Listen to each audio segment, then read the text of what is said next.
Thank you.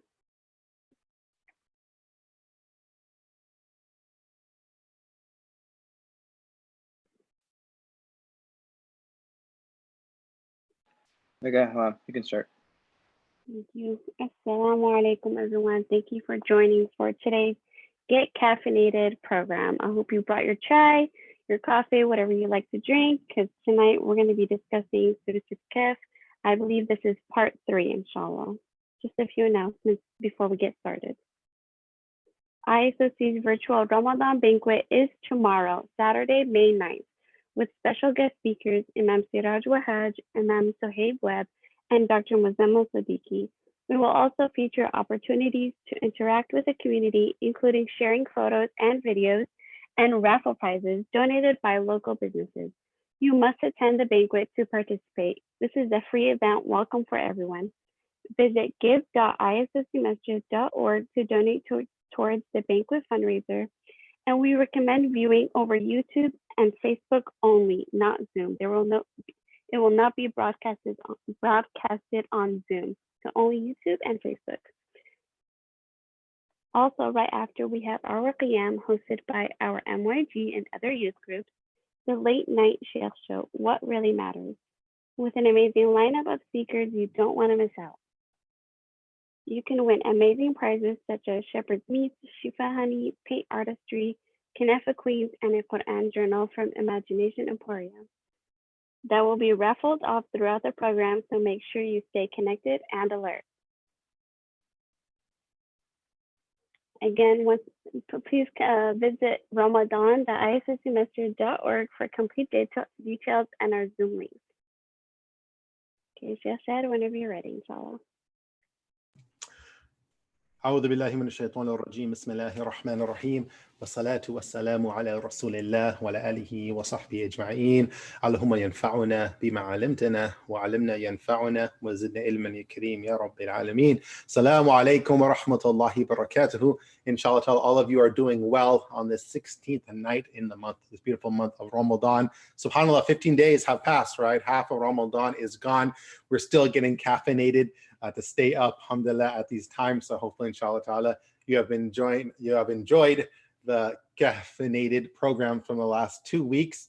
And alhamdulillah, we have more caffeine for you tonight, inshallah ta'ala. You all know that we're going over the 18th chapter of the Quran, Surah Kahf, and the multiple stories that are mentioned in there that alhamdulillah has so many beautiful lessons for us to take in. So the first week, if you guys recall, 2 weeks ago, we covered the Ashab al-Kahf, the people of the cave, which the surah speaks about, and that whole story kind of implements or depicts the trial of our deen, that there's going to be a test that we're going to be getting in our religion, where people will try to attack our religion, Islamophobia, you being the only Muslim in your school, should I pray? Everyone's looking at me, right? And we see how these individuals, how they stood up for what was right, and preached that they are proud Muslims and they're proud to worship Allah subhanahu wa ta'ala, and they're not the strange ones in society. Last week, we spoke about the two men of the two friends or the two business partners, or some opinions that they're two brothers, and one of them had two gardens, basically had a big business going on. Another one spent his money on helping others in need, and therefore the other one was bragging to the other one that, look, all the stuff that I have, it's never going to go away. He's living lavishly, he got cars, he got everything, right? He never think it's ever going to drop away from him. And so what happened? This is a test of wealth, right? Wealth will come and it will delude us, thinking that's always going to be there. We're never going to be poor. We're never going to have to, go to a food bank or anything like this. But all his wealth goes away, especially because he never thanked Allah subhanahu wa ta'ala, and that he was bragging and boasting about it, putting people down because the wealth made him arrogant. So that was a story from last week. This week is one of the highlights of the Surah Kahf. It's one story that's quite popular, many people know of, but it's always good to go over it and keep on benefiting as much as we can. And that is the story of Musa alayhi salam, Prophet Musa alayhi salam, and this interesting individual that he was appointed to meet, and his name was Khidr, or some people say Khadir. There's about 10 different ways you could pronounce his name according to the scholars, but we'll go with Khidr, so it'll be easier to say. Some people think it's Khadir.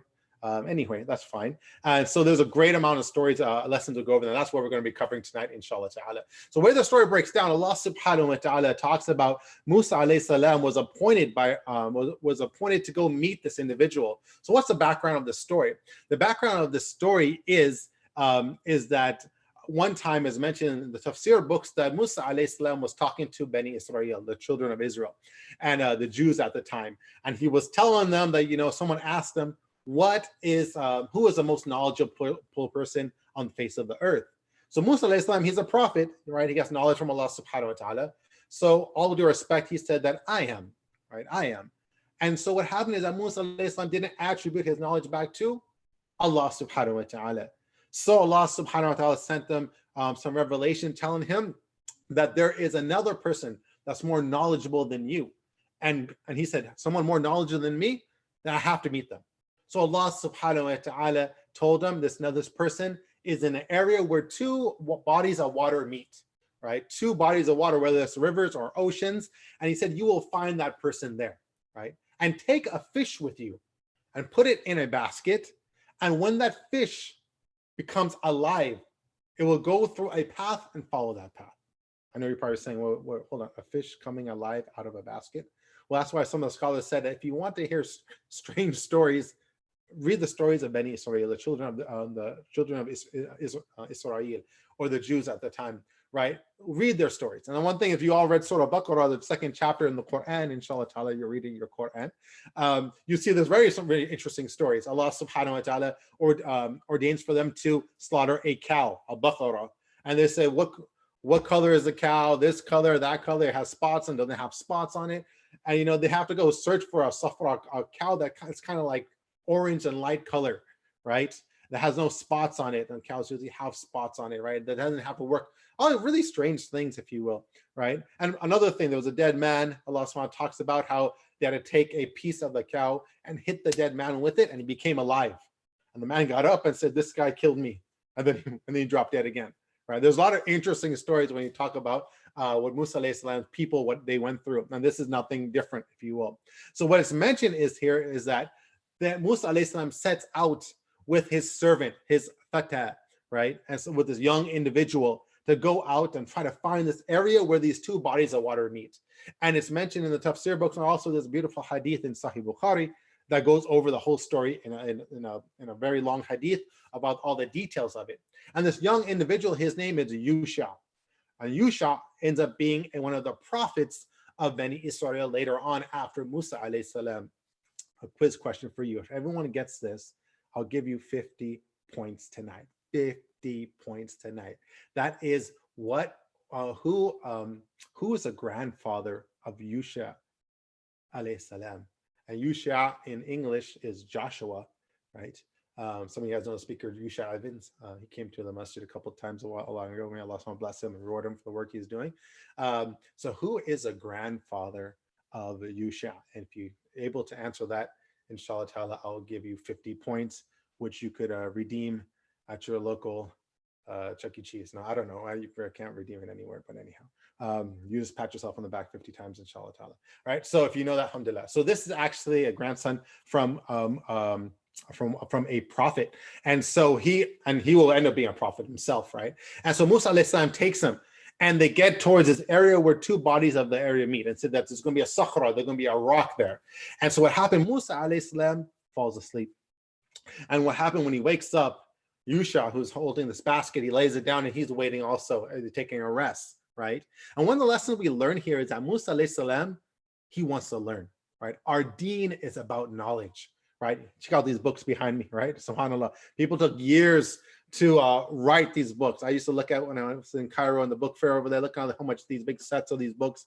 I was telling myself, like, SubhanAllah, I don't even know if I'll ever be in my whole lifetime to even read, let's say, this one set right here, yet alone all of them. But there's scholars that wrote multiple sets like this in their lives, SubhanAllah. And people were serious about their deen. And our deen is about knowledge, right? We really care about this world, so we care to learn as much as we can about this world and the hereafter, so we'd be successful. And the first word that was revealed down to the Prophet ﷺ is Iqra, right? Iqra bismi rabbika alladhi khalaq. And we have a sister here who's named after that sister, Iqra. That's amazing. Inshallah, she must read a lot, like tons of books or something like this, right? So anyhow, so Musa alayhi salam, he wants to seek that knowledge. And this is a big lesson to all of us, especially the young ones out there, is to go to people who are more knowledgeable and go and seek their teachings, right? And go to them, and not that they come to you. A lot of times these days, we have to beg people, come to the masjid, there's a class. I put a flyer, we'll have free food, there'll be free coffee, just please attend, right? SubhanAllah, that's not the way it's supposed to be. It's where people are saying, you know what, can you provide a class for me, the imam or the sheikh or the teacher, who it is? Can you please offer this? We want to learn. That's the way it's supposed to be. But anyhow, Musa alayhi salam, he wants to. So he's going to go travel, right, all the way this far distance just to meet this person named Khadir, to try to get some knowledge from him. And so it's mentioned that Musa alayhi salam, like I said, falls asleep at this rock. And then he gets up and Yusha says, okay, let's go. And he leaves a basket in that area, right? And he takes off and they start walking. And they're going almost to nighttime, almost to the next morning, where Musa alayhi salam says, you know what? Give me the food that we have in our basket to eat. That we maybe some other foods in there. I'm feeling hungry. I'm feeling tired now. And then Yusha says, oh, I forgot the basket. I think I left it by that rock when we went to go to sleep. And only Shaitan made me forget that, right? And if you look at that, subhanAllah, a couple things here, right? Is that number one, Musa alayhi salam doesn't get angry at Yusha, right? One thing, there's a hadith of Prophet ﷺ where he says that that a Muslim is the one that has mercy to the young ones and give the respect to the elders, right? And look how the Prophet worded it, because the youth, they need our mercy, right? Us here, right? Alhamdulillah, it's an MYG program here, because they're going to make mistakes, right? And then we all know, our youth, we always think that we know everything. So we know how to use Instagram and Facebook, and we know, I don't want to say TikTok, but anyhow, we know a bunch of different type of things here. We know technology really well, and we have the most updated things, and our parents don't trying to figure out how to send a picture on WhatsApp, and they don't know that yet, right? So sometimes we think that we know more, right? And so here is that the Prophet said that the one is from me that has mercy to the youth. The youth is going to make some mistakes sometimes, because we think we know everything, right? And so what happened, we're going to try to answer things or do things, and we don't have that experience like the elders do. And that's what Prophet said, one who doesn't give that respect to the rights of the elders are not from me. So that the elders, they get that respect because of their age. They live life X amount more years than us. So they've seen sicknesses. They've seen people pass away from that's close to them. They've seen losing a job and gaining it back, and financial issues, everything, right? So they have that, life skills, if you will, right? And so Musa alayhi salam doesn't say anything to Yusha. And one thing is that Yusha obviously makes, young individual, you think about, hold on, there's Allah subhanahu wa ta'ala told him there's a fish in the basket. When it comes alive, you will find out where Khidr is. So how could you forget that basket? That basket must be the most important basket for you on this journey. How do you place it down and just walk away? Like, how is that, right? And of course, youth, sometimes, we have those moments, right? Oh man, we're supposed to do this, and then the banquet's tomorrow. I was supposed to make this flyer. I was supposed to turn the Zoom on. I was supposed to put a live stream on. I fell asleep. I forgot to press the button, etc. Right? So it happens, right? So one thing is that we have mercy with our youth, inshallah ta'ala, and of course the elders, we give them our respect, right? And so finally, they go back. They walk all the way back to the area right where the rock was, and they saw that the basket's empty. And the fish, Allah subhanahu wa ta'ala said, that went in the water, saraba. Saraba is very interesting. This is strange stories here. It went in the ocean and it swam away, ajaba, strangely, right? As Allah subhanahu wa ta'ala says in the Quran, and to the point it made a saraba. It made a pathway in the water. Wherever it swam, it like the water moved away, and it was almost kind of like how when Musa alayhi salam parted the sea, right? It moved away, and you could almost see like a tunnel. So when Musa alayhi salam came and they saw this, then they walked in the ocean, and the same way the fish swam, and they're able to walk right through the ocean until they got to a jazira, where they got to an island. And there on the island, they saw a man wearing a cloak on his head, and that is Khidr. And Musa alayhi salam said, are you Khidr? He said, yes. Who are you? He said, I am Musa ibn Imran. I am Musa, the prophet for Bani Israel. And I heard you know some knowledge that Allah gave you that did not give me. Can I follow you? And look at the etiquettes, right? To go to a teacher, can I learn from you, right? Not teach me, why are you late for, right? Come on, Imam, come on, Sheikh, come on, Ustaz, right? No, like, can you teach me something that I don't know, right? The etiquette. Musa Islam, he's a prophet, right? He could say like, I'm the big prophet of Bani Israel. Yeah, you should have came to me, but I had to come walk over to you, and you're on this island in the middle of the ocean, like, put some effort, man. Like, come on, why don't you kind of, come to me, right? No, you have the etiquettes here of learning from a teacher. And so he finally goes there, he says, yes, can I follow you? And then Khidr says something very interesting. He said, "Lan tastati'a ma'iya sabara." Just know something, that you will never have patience with me. On what you're about to see, you don't have experience of what you're about to see, what I'm going to do on this journey. And Musa is like, no, I will have patience with you. I swear, like, no, I'll follow you, right? He's like, no, you will not have patience with me, right? I was kind of joking, when people get married, I said, like, the spouse should tell each other, "Lan tastati'a ma'iya sabara." You won't have patience with me. You really want to get married to me? I'm just letting you know, right? Because that's one thing you need in a marriage. I don't know if you want to marry someone that makes that statement to you, but anyhow, right? That's how the story plays out, right? But you have to have patience, right, in life, and you're going to see it exactly these instances that does happen. So the first thing they go, he says, "No, I'll have patience with you. Don't worry." That's like, I want to learn. I just want to learn. It's all good. It's all good, right? Let's go. And so Khidr's like, okay, let's roll. Okay. So they go, and the first thing that they meet is some masakin, some poor individuals. And these poor individuals have a boat. They're fishermen. And they come out and they see Khidr. They know Khidr, right? And they know who he was. So when Khidr said, "Can we hop a ride across the river? Do you mind?" Said, yeah. We don't we know who you are. You're a righteous person. They knew who he was. And it's mentioned from the tafsir scholars that the majority of the opinion of the scholars are that Khidr was a prophet of Allah subhanahu wa ta'ala, right? That he's a prophet from Allah subhanahu wa ta'ala that was sent at that time. And I know that especially in the Desi culture and background, there's some beliefs from the Indo-Pak area that people think that Khidr is still alive today. And he's like a wali Allah, that he's like, very like a saint. And he hasn't died, and he comes and visits people. He wears like a green turban. I don't know if any of you guys have heard any of these things before, but no. Okay, he was a prophet at that time. He's not living right now. There's no evidence from Quran, Sunnah, or anything that will depict that he is still alive. So anyhow, so he said, yes, come with me. And they said they met these fishermen. They knew Khidr very well. Like, yeah, hop on, let's go. It's all good, right? And so they go and they start going across the river there, or all the body of water. And what does Khidr start doing? He starts making a hole in the ship, right? When no one else is looking other than Musa alayhi salam. They're in the back there, and he starts making a hole. We all know if you put a hole in the ship, what's going to happen? It's going to spring a leak, and it's going to start sinking.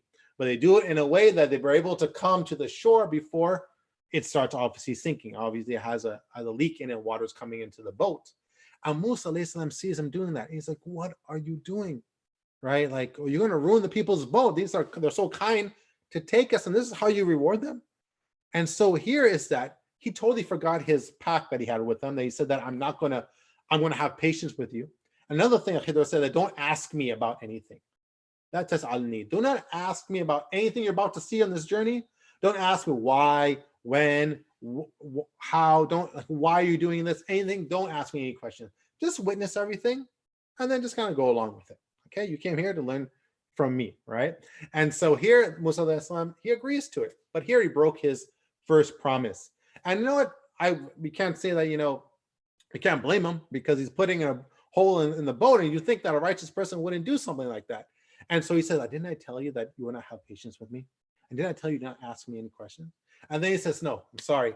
I will keep to my pact, right? My fault, my bad, right? It's okay. Okay, I won't do it again. I totally forgot. Let's roll. Okay. So they get off and they walk. Next thing they know, they find a young boy on the shores of the bank of that river where they were at. And Khidr takes this young boy and ends up killing him. Right? I don't know about you. I don't care what pact I made with Khidr, but you have to like time out. We're like, this is something different here. Musa alayhi salam had to speak up. He's a prophet of Allah. If he sees something wrong, he has to speak up about it, right? That's what prophets do. And so once again, he said, did you kill someone, right? That has, Zakiyya, like he's very innocent. He hasn't done anything. He's a young boy. How can you do something like, ridiculous, something that's a major like sin? Like, what are you doing? And Khidr like, didn't I tell you do not ask me of anything, and you will not have patience with me, right? And so here, once again, Musa is like, yes, I forgot. Yeah, okay, my fault. I got you. I won't ask again, right? Even though that if you see someone getting killed like that, I think anybody would speak up. Then they follow along. They come into a city. And when they come into that city they're what's the norm of people back in those times, and not too much this time, these days, unless you go out to certain countries, in certain cultures that people still have, where when guests come in, that they would feed them and they will take care of them, right? They will honor them. And so they came into a city, and they're asking, can we have some water? Can we have something to eat? Right? They're prophets of God, but guess what? They don't have palaces. They don't have all this gold and silver and decked out robes or everything, right? And a whole caravan, rolling with them. No. They're simple, humble people, right? Thinking about the hereafter. And so they don't even have food, and they don't have much money at all with them. And so they're asking just for some water or something, bread, something we eat. And what happened? That they deny them. So Musa like, what kind of people would not even, we're the guests in their town and they won't even give us anything? And then Khidr, he's not talking about that, right? What he does, he sees a wall that is kind of leaning over, right? It's about to fall down. And so he says, you know what? Why don't we try to resurrect it? Why don't erect it? Why don't we erect it up and make it nice and straight? So Musa Islam's like, okay, we'll just go ahead after him. I'm not going to ask any questions or anything. Let's go ahead, let's do it. They're not very nice and pretty stingy people, right? I don't think they, probably think they don't really deserve any khair or any good or anything. They finally put up that wall, and then Musa alayhi salam asks the question, they're not giving us food, they're not giving us water. Maybe we could get some payment from them. We could buy food, need to eat or hungry. And he said, why don't you take some ajr? Why don't you ask them for some money for fixing this wall? And that he said, هذا فراق بيني وبينك. He said, this is the ending between me and you. This is the parting between me and you. And some of the scholars said that if Musa alayhi salam wouldn't have kept on asking questions or not have patience, he would have saw amazing things from Khidr. Who knows how the trip would have gone on and what he would have saw and what he would have learned. But of course, Allah subhanahu wa ta'ala ordained that this was it. Because Musa couldn't hold back. He had to ask once again. And so Khidr said, that's it. It's over. I'm going to tell you now the reasons, right, of what you just saw. What happened? And why did I do certain things? Of course, this is the $1 million question, right? Musa is like, yes, this must be the knowledge that I didn't have. I would love to learn it. So then he talks about those of the going back to the first incident, the poor people with their boat. And he said, I made a hole in their boat because there was a tyrant king in that land, and he was going to come over and ghasba, yani he was going to come and confiscate all the boats of the people, right? Because they can't defend themselves. He's the king. What are they going to do, right? And they're going to take all the boats, maybe for his navy or maybe for something, I don't know. And so he goes and he's saying that he's going to come and take all their boats. And so what I did, I wanted to make a blemish in it. I want to make a defect in it.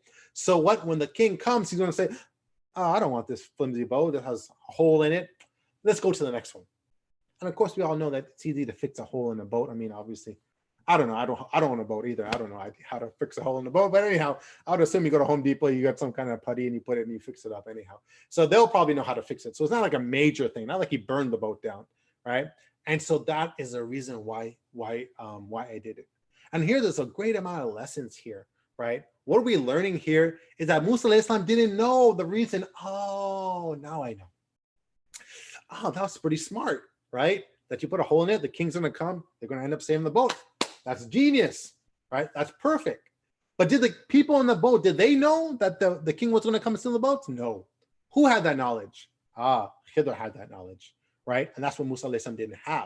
And that's why I said the main story of all these stories here is that Khidr, what Musa alayhi salam came to learn, that Khidr had the knowledge of, we call it ilm al-ghaib, the unseen, the reason why things happen. Why did that leaf fall down here? And why does that country have this issues? Why is the coronavirus going on right now? I don't know, right? Why at this time? Why in Ramadan we can't go to our masjid, right? All of us are asking these questions. Same thing. Musa alayhi salam probably asking the same thing, right? And so this is the reason why I did it. And so there's a great lesson in it, is that, you know what? That something could happen between me and you, my dear brothers and sisters, right? Where, we don't know why this happened.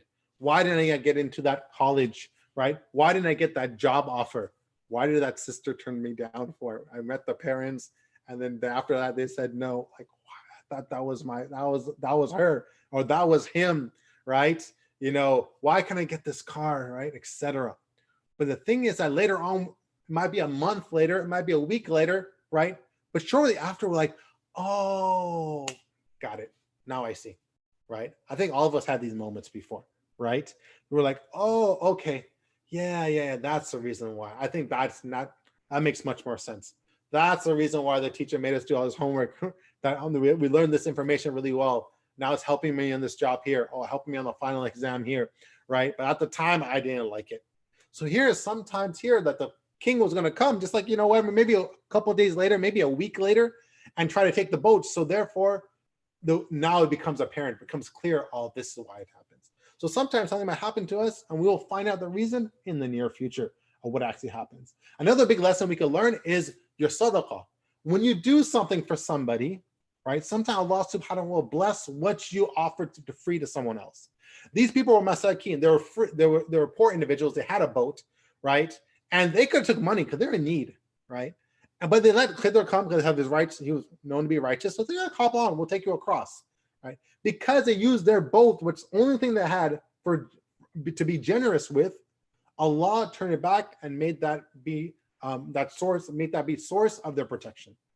That, you know what, this is what you were generous with, this boat you have, right? Even though I'm making a small little boat, but it's actually a big boat, right? I got to fit it in the camera, right? And so this boat that you have, right, even though that this was your source of your generosity, because that's all you had, I will protect it for you. And when the king comes, he won't touch it, and you'll still have it. And that might be a money that you have if you have to lend a friend, or that ride home you give somebody. You're like, oh man, I got to go out my way and take another freeway to drop him home. You know, his mom or dad can't pick him up, right? You know, that I can have to go help this person out. Well, that might be the means from your generosity that Allah subhanahu wa ta'ala actually protects your car or protects your wealth, right? Because of your being generous with it, especially the fundraisers tomorrow, right? I know we're youth.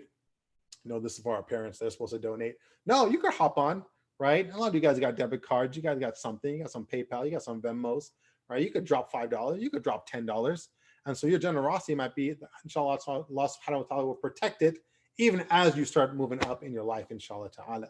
The next story that comes along, and inshallah ta'ala, we'll have some of our panelists here, some our MYG board members that are here with us tonight to hop on and to, inshallah ta'ala, get some dialogue about how they are affected by some of these verses here and these stories here, is the next of the killing of the young boy, right? And I know you're saying, like, oh, like, killing of a young boy, like, that's just wrong. No one should kill young kids ever. I got you, right? But do young kids die in this world? Yeah, all the time. Fortunately, right? People have kids, and sometimes they're born with illnesses, or sometimes they catch something when they're small, right? And they end up passing away at age 2, 3, 4. Even the Prophet ﷺ's own son, Ibrahim, passed away when he was about 1.5 years, right? And that really hurt the Prophet ﷺ. It happens. And so this is depicting the same thing. Yeah, this is more like, it's like a case of murder. But here is that Musa Khidr is trying to teach him a lesson. What could be the lesson of killing a young boy? Like, what can you really pull out from that?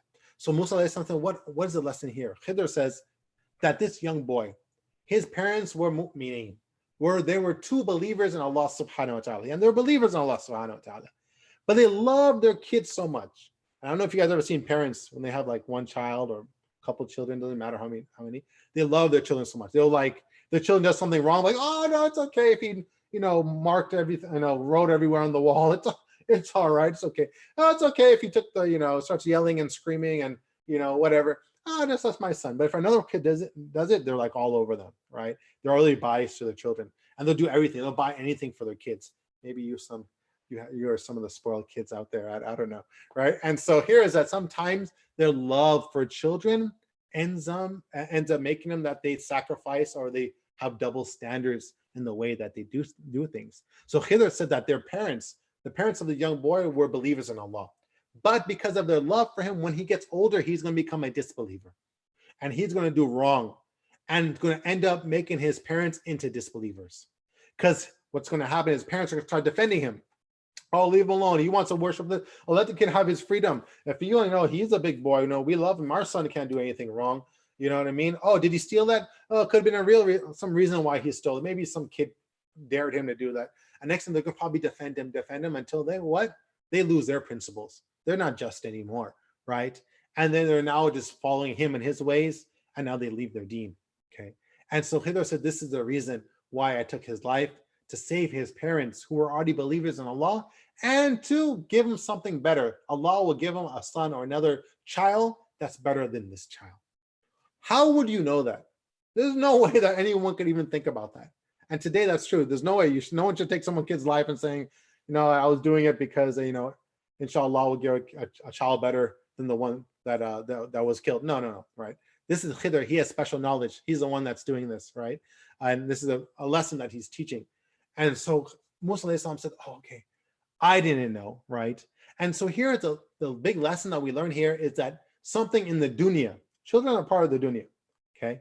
That something in the dunya, some people love things so much that they end up ruining their deen, or ruining their religion, their iman, their faith, because they put so much attention into that. That could be money, right? That could be sometimes relationships with people, right? They know they're not supposed to do this, but they end up keep on talking to this girl or talking to this guy, and they know it's haram, but but she's so beautiful, right? And that's my chance, you know what I mean? I don't want to ruin it. I don't want to be the one, the religious one, and says, I don't know if we should be talking, I don't know how halal is it. I don't want to use the halal word, and she's going to say, oh my gosh, you're so religious, right? So what happens, you want to keep that relation, even though you may be doing something wrong. And so I want to have some of the board members chime in. With the youth, this could be an issue here. So the question I wanted to ask is that from anyone here on the panel, we have Sister Nazneen, our president, MYG, our brother Salim, and the Zoom master, that's also part of the board here, taking care of the live streams. Sister Ikra, I guess, and I think your sister Maha is also with her there. And so one thing is that we have Sir Ahlam, also Brother Ibrahim, one thing is that we wanted to ask them is that, have you seen any youth where they so love something in the dunya so much that they end up compromising some of their Islamic values, and to the point where they end up affecting their faith or anything like that?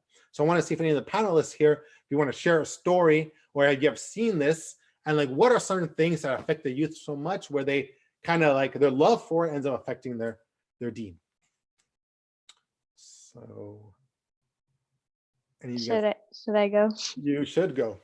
Okay, so I'm gonna go with like a general, like in general youth, not like a person's story, but I feel like for acceptance, like when you're in high school or when in our own environment, when we're surrounded by so many people that have like different beliefs than us, and their practices are a lot different, and our worlds are very different. Like sometimes us as Muslims, like we tend to do the extreme just to get that acceptance from those people, and we end up like losing ourselves. We lose our identity. We try so hard to become these people that we end up just losing ourselves. And it's such like a temporary it's such a temporary feeling just to fit in, and in that temporary feeling you just end up losing something forever, your identity, as a Muslim. Right. Yeah, I think a lot of people sometimes do that on social media. You see them at the masjid, you see them like, oh, he's not like very calm, a regular person, like mashallah, mashallah. But then on social media, to get all the likes, they're doing these dance challenges. You're like, what the? But you're a sister, maybe you shouldn't be doing that on camera or something like that. Or they're doing things that you wouldn't think they were doing, or not just a sister, some brothers sometimes, right? But they're getting that attention, and maybe they're compromising on their modesty a bit or other things, right? So maybe that's something you're kind of alluding to. Yes, that's very true. Popular, getting the acceptance of the society or friends. So that's definitely something cool. Anyone else, the Mukhlises or Brother Salam or Brother Ibrahim or Sister Ahlam, that you've seen youth do anything like, where they actually sell out their deen for some love of the dunya here? Yeah, I want to share something. Assalamu alaikum, everyone. I see this a lot on Instagram where, can you hear me? Yeah, go ahead. Oh, okay. where you have like those influencers, and they can be a young influencer that, sister that wears the hijab, and then all of a sudden she has all these followers, and then she takes it off, and then she gives the excuse like, oh, I'm still figuring it out. And even if it is, all these followers are seeing her, and in the comments you see those, oh, you're so beautiful, you look so much better, like good for you, this is you, nobody should judge you. And it's like, okay, well, now I want to unfollow her because I don't want to be feeling that way as well. Sure. Very, very good. Yeah, and social media is a big thing. And the thing is also, if you do follow her, and then what happens? Then what happens? You start getting thoughts like, hold on, like maybe I could likes like this, even though you might not be that type of person, but it's natural, right? Because popularity, everyone wants to be popular. No one wants to be a person with one friend. So this is something, yeah, people kind of change. People have a whole different life on social media sometimes, right? You're like, oh, that's you. Oh, wow. I knew you for so many years. I didn't know you did that. You did that type of stuff. But anyhow, okay, cool. That's good. Anyone else want to add anything? I'm gonna give a last chance here to the mukhlises or the Majus. Ikra, go ahead. Or you're gonna say something, Ikra or Maha? Repeat the question, please. The question is, have you seen any youth that they love something in the dunya so much it compromises on their religion? Religion might tell them to do something else, but they love something. They're like, because they want to focus on that. So for example, is maybe, they were supposed to be modest, but guess what now? Like Sister Ahlam says, they started, a lot of makeup, and a lot of, attention from guys, maybe on social media, when they know their deen is probably not telling them to do certain things like that, but they love that dunya. They love that attention that this worldly things are giving them. So they kind of compromise on maybe what more to be more modest, if you will. That was like the last example. Did you want to add anything? Assalamu alaikum, Shaykh. Welcome salam. Who is? One of the mukhlises. Hassan? Hassan? That could be, Oh my God, we had too much mukhlises in one Zoom box right there. Okay, go ahead. Faddal.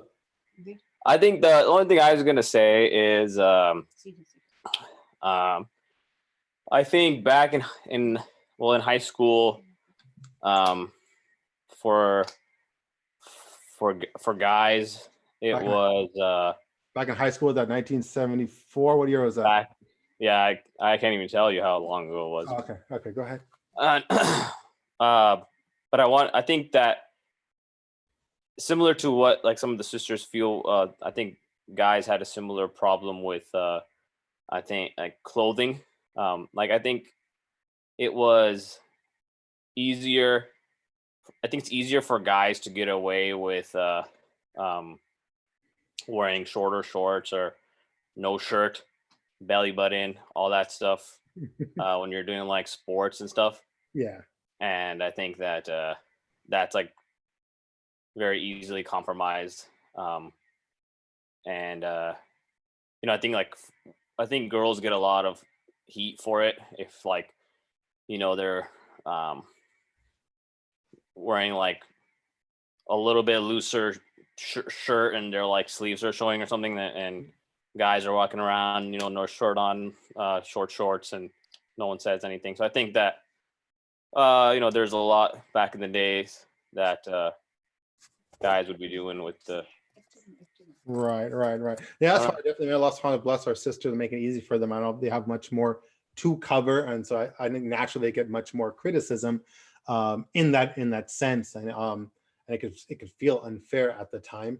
But subhanAllah, you hopefully inshallah you guys will get hopefully inshallah more reward, especially in our society where of course women reveal much more and they get much more attention.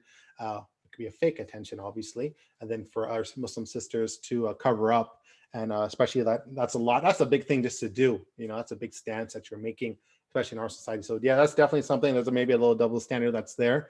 So yeah, good job, alhamdulillah. We appreciate you dropping in and putting a comment there.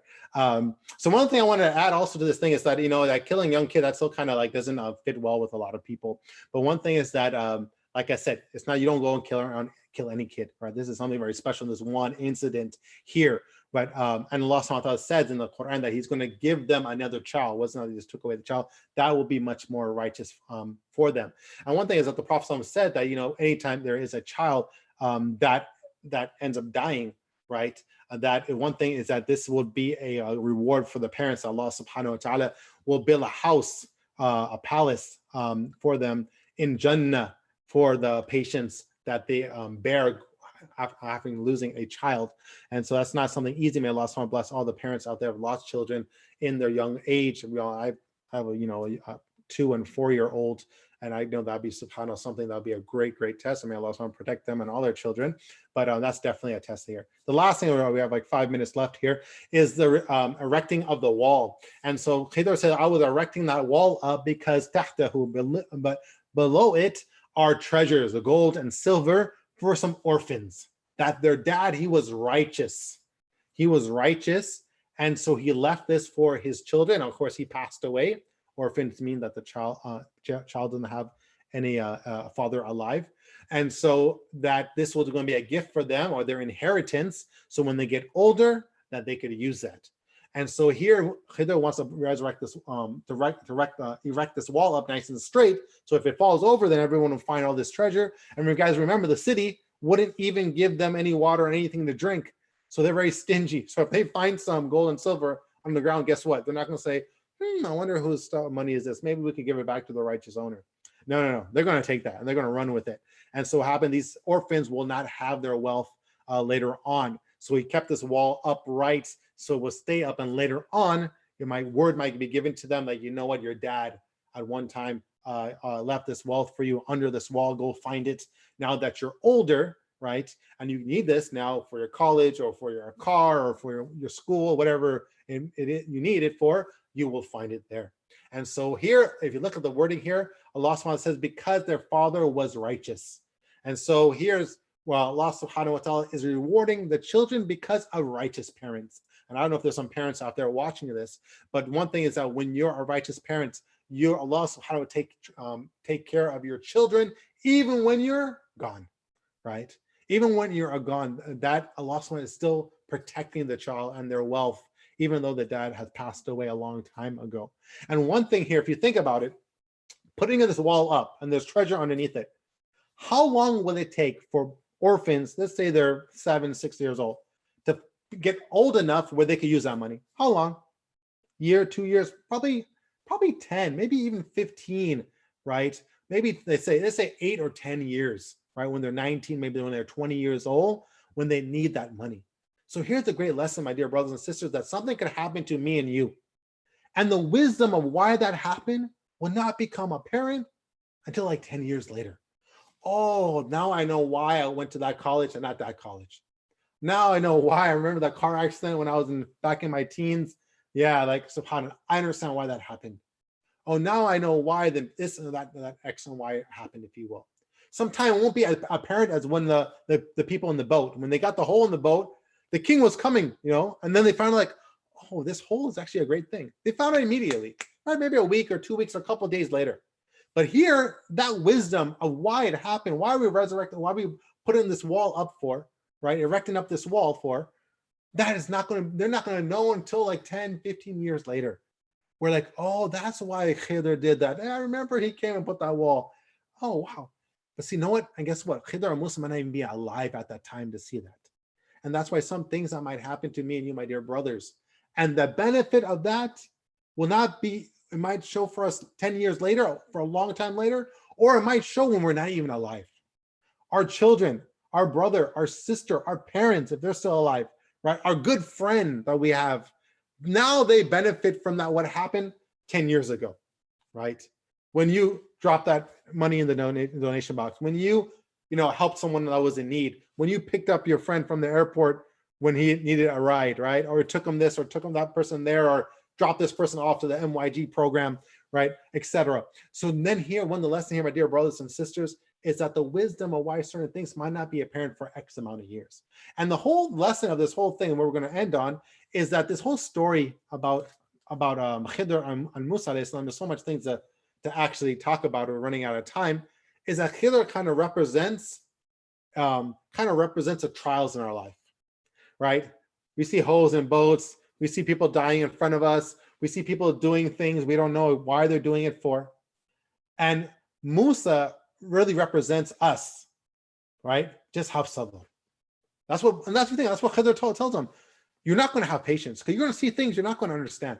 All you have to do is have sabr. Don't ask, right? In this world, when something happens, we don't have a Khidr here. Khidr, did Allah tell you why this happened? Right? Why coronavirus happening for? Why can't we go in our masjids? Like, this is Ramadan. This is the best thing in the world is to be in our masjids in Ramadan. Why wouldn't Allah like let us happen? Like, could you talk to Allah? Can you find something out? We don't have Khidr here for us right now, today, or a prophet to tell us the reason why. We just have to be like who? Musa, alayhi salam. Just sabr. Just patience. Be pleased with Allah subhanahu wa ta'ala says. Maybe in a couple of weeks we'll find out, right? Just like the people of the boat. Maybe 10 years later, we'll find out. Oh yeah, remember that 10 years later when we had the coronavirus and we couldn't go in the masjid and we're doing all these Zoom programs. Remember all that, how weird that was, right? And Shaykh Shahid was behind this like backdrop with all these books and we kept on making comments about that, right, etc. And so they were like, oh yeah, I remember that. Yeah, we learned so many things during that time, right, etc.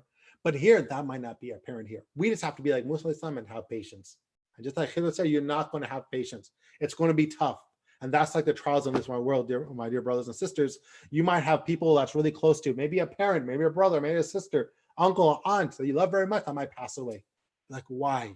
Or you might not get in a college of your dreams, right? Right? You might not get that car that you always want, right? You might not get to do many things that you might want that might be prevented for you, but always believe 100,000% Allah subhanahu wa ta'ala has a plan for that. That didn't happen by chance or some, some type of, glitch in the matrix, right? No, it's all has a plan. Allah subhanahu wa ta'ala is the director. He's the one that's planning it out. So I rather have Allah subhanahu wa ta'ala plan it out than anyone else. Allah is Al-Hakim, the most wise. And if Allah subhanahu wa ta'ala planning it out, then we're all in good hands. Alhamdulillah. Doesn't matter. Coronavirus, we're stuck in a hole, rain, sleet, snow, doesn't really matter. Stuck on a line alone on an island, alhamdulillah rabbil alameen. Right? Allah subhanahu, you're in control. This is your world. This is the dunya you created. You're controlling it. Alhamdulillah, my job is just to worship you. Right? Inshallah, you'll take the rest. I just keep on trying to make things better. And inshallah, you provide the rest. And that's the thing we have to have, my dear brothers. This is of patience, especially the time that we're going on right now with this whole coronavirus. And a lot of questions. Why is it happening? And many other things that might happen in your life. So like I said, may Allah subhanahu wa ta'ala bless us with sabr during the trials in our life, right? The things that we go through and many things that, we'll see that we won't understand the reason for it, but know that's happened for a good reason. And you ask Allah, please keep my iman strong. I keep my patience in you, right, Ya Rabb, as I'm going through this. Make it easy for me, Ya Rabbil Alameen. So I want to see, did anyone ever get the question about Yusha? If he, who is The his grandfather? Yeah. Yeah, Khulud said Ibrahim, I believe. Someone said Ibrahim, no. Or Ephraim, I don't know. Israel, no. But Oh. Yaqub, no one got it. So no, that's a hard question. That's very hard, honestly. His grandfather is Yusuf alayhi salam, the famous Yusuf alayhi salam, right? Yusuf alayhi salam had a son, has a very strange name, so it's very hard to pronounce. But anyhow, then Yusha comes from that lineage, if you will, as I mentioned in some of the tafsir books, Allahu alam, yani. And so one thing is that, alhamdulillah, it's good to know all this stuff is connected. Hopefully you got caffeinated tonight, being an all-star in this surah and doing what Allah subhanahu wa ta'ala wants us to do. It's a tadabbur. It's to ponder on the verse of the Quran, extract the lessons and implement it in our life. And that is actually the true nature of why this book was sent down for us, right? Is to give us hidayah, to give us a guidance, especially at times that we need. This is an amazing story about Khidr and Musa alayhi salam. Always keep on reading it. It'll help you out throughout your life, inshallah ta'ala, to know the reason why certain things happen. So it can be very confusing to us. And so how we can get down, but never question Allah subhanahu wa ta'ala, where we actually complain, oh Allah, why did you do that, right? Why is this happening? It's natural. You might say that on the inside, right? And that's human, right? It might come out, right? But we always know, like, we're always content with Allah subhanahu wa ta'ala's plan. And this is one of the benefits of having iman and faith. Because if you didn't have iman and faith, a belief in Allah subhanahu wa ta'ala, what else are you thinking about these days right now, coronavirus, right? You can't say, oh, God's doing this for some reason. You're just saying, you don't know how, what else are you going to say, right? And so alhamdulillah, we're sound, we are grounded in faith and iman. in the creator of everything, right? The coronavirus, the creator of the world, right? And alhamdulillah, it's one of the best gifts that we can have in these beautiful, in our life, of course, in these beautiful days of Ramadan. So may Allah subhanahu wa ta'ala bless all of you. Inshallah ta'ala, we have 2 more sessions left. We have a really great story next week about Dhul Qarnayn, and we're going to be talking about some of the signs of the day of judgment as that plays into the story of Dhul Qarnayn. And so definitely stay tuned next week. And tomorrow, you guys all heard, is our virtual fundraiser. And so please log in on YouTube. I think it's happening around 6 o'clock or 6:30-ish or something like this. 5:30, Shaykh. 5:30, of course, 5:30.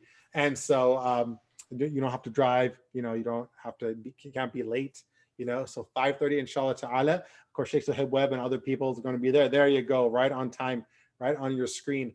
And so, and also we have the Youth Qiyam tomorrow night, also with Shaykh Shahid Webb and a plethora of other speakers all there, and their time is all there when they'll be speaking. And that's going to be a great thing. It's not a Qiyam program, I should say it's a night program, right? Where you could definitely benefit from. And we have a bunch of gifts that we're going to be giving out for the youth, inshallah ta'ala. We all know we're struggling. Ramadan, this is different. We're not in our masjids. We don't have our, out there for our Qiyam programs like we usually have at ISOC. So at least we'll do something to, inshallah, you guys could all still benefit while you're at home. At the end, we ask Allah subhanahu wa ta'ala to send your peace and blessing on the Prophet Muhammad sallallahu alaihi wasallam. Allah subhanahu wa ta'ala, we ask you to give us patience for the trials and tests that we encounter in our life. Allah subhanahu wa ta'ala, you are the Shafi, you're the one that give cure. We actually give a cure for those who have been stricken with the coronavirus, and protect us from it, Ya Rahman, Ya Rahim. Allah subhanahu wa ta'ala, help us return back to our masajid, Ya Rahman, Ya Rahim. Allah subhanahu wa ta'ala, help us respect it and help us treat it in the way that's pleasing to you, Ya Rahman, Ya Rahim. Allah subhanahu wa ta'ala, bless all the youth out there in our MYG youth group and our fundraiser and our program tomorrow and our Qiyam program, Ya Kareem, Ya Rabbil Alameen. Subhana rabbika rabbil izzati amma yasifun. وَسَلَامٌ عَلَى الْمُرْسَلِينَ وَالْحَمْدُ لِلَّهِ رَبِّ الْعَالَمِينَ. May Allah subhanahu wa ta'ala bless all of you. Inshallah, we'll see you next Friday. Assalamu alaikum wa rahmatullahi wa barakatuh.